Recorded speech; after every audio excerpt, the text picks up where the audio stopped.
అంటే మీరు ఈ కథలు ఎలా చూజ్ చేసుకుంటున్నారు? ఎందుకంటే అంటే ఒక పల్లెటూరు వాతావరణం ఉంటే వేరే కథలు ఎంచుకోవడము, ఆ గ్రౌండ్ లెవెల్‌లో చూడడం, రియాలిటీ చూడడం ఉంటుంది. ఇవన్నీ మీకు ఎందుకంటే సినిమా సబ్జెక్ట్ ఎలా తీసుకుంటున్నారని ఒక సక్సెస్‌ఫుల్ ప్రొడ్యూసర్‌గా చూజ్ చేసుకోండి సబ్జెక్ట్‌ని హౌ?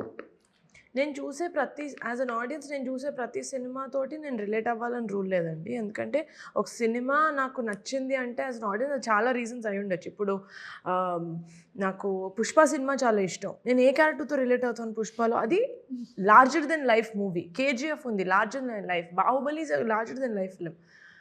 మనం వీటితో రిలేట్ అవ్వం. మన రియాలిటీకి దానికి ఉన్న పొలారిటీకి మనం ఏమంటారు అదేదో ఒక అద్భుతం చూస్తున్నట్టు మనం సినిమా చూసి మనకు నచ్చుతుంది.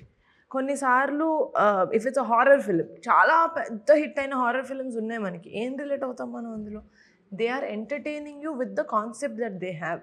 సో కమిటీ కుర్రాళ్ళు కూడా నేను రిలేట్ అవుతున్నానని చేయలేదు సినిమా. యాజ్ ఫిల్మ్ నాకు ఆ సినిమాలో చాలా లైఫ్ కనబడింది. అంటే దేవర్ lot of real human emotions. ఏది ఫ్యాబ్రికేట్ చేసి చెప్పడు యదువంశి. అది చాలా బాగా రాసుకున్నారు ఆయన. And that was the reason నాకు నచ్చింది.